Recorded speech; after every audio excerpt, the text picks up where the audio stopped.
नमस्कार दोस्तों, आज हम बात करेंगे एक बेहद सनसनीखेज और दिल दहला देने वाले मामले की, जिसने पूरे देश को झकझोर करके रख दिया।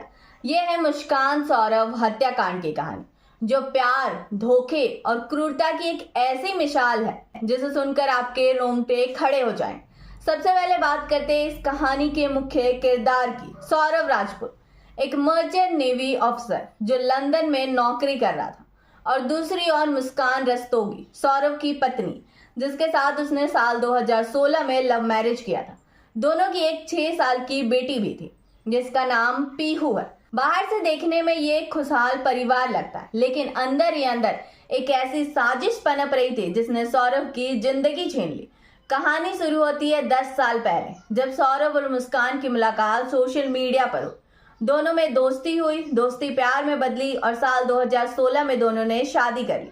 सौरभ ने मुस्कान के लिए अपना सब कुछ छोड़ दिया था, यहाँ तक कि अपनी नेवी की नौकरी भी। लेकिन जैसे जैसे समय बीता, मुस्कान का व्यवहार बदलने लगा। साल 2019 में बेटी पीहू के जन्म के बाद भी दोनों के रिश्ते में दरारें आने लगी। सौरभ को पता चला कि मुस्कान का उसके दोस्त साहिल शुक्ला के साथ अफेयर चल रहा।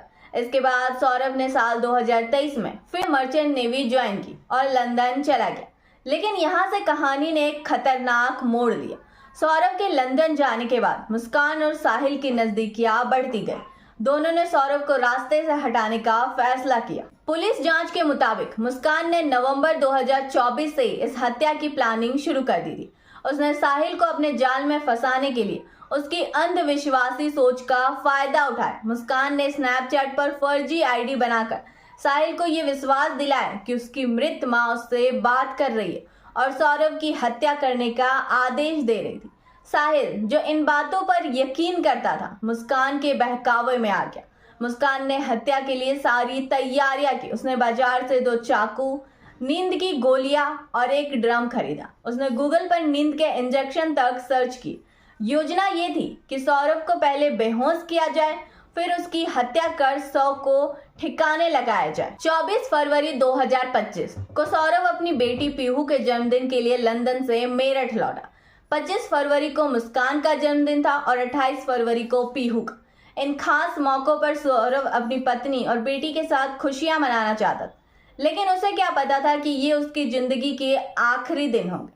4 मार्च की रात को मुस्कान ने सौरभ के खाने में नींद की गोलियां मिला दी।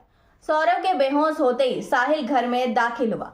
दोनों ने मिलकर सौरभ के सीने में चाकू थोपे, फिर बाथरूम में ले जाकर उसके शरीर के 15 टुकड़े कर दिए। पोस्टमार्टम रिपोर्ट के मुताबिक मुस्कान ने सौरभ के दिल पर 3 बार चाकू मारा था।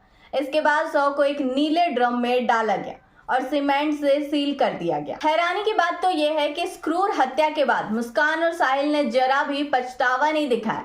दोनों ने अपनी बेटी पीहू को दादी के घर छोड़ा और हिमाचल प्रदेश घूमने चले गए।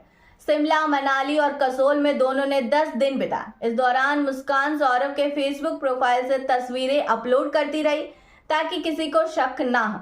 कसोल में दोनों ने होली भी खेली, लेकिन सौरभ के परिवार को उससे संपर्क न होने पर शक हुआ और उन्होंने पुलिस में शिकायत दर्ज की। 18 मार्च को पुलिस ने मुस्कान और साहिल को गिरफ्तार किया। पूछताछ में मुस्कान ने अपना गुनाह कबूल कर लिया। उसने बताया कि सौरभ उसे और साहिल को नशा करने से रोकता था, इसलिए उसने उसे मारने का फैसला किया। सौरभ की मां और भाई का कहना है कि मुस्कान के परिवार को इस साजिश की जानकारी थी। वहीं मुस्कान की मां कविता और पिता प्रमोद ने कहा कि उनकी बेटी बदतमीज थी और उसे फांसी की सजा मिलनी चाहिए। लेकिन सवाल यह है कि क्या सचमुच उन्हें कुछ पता नहीं था?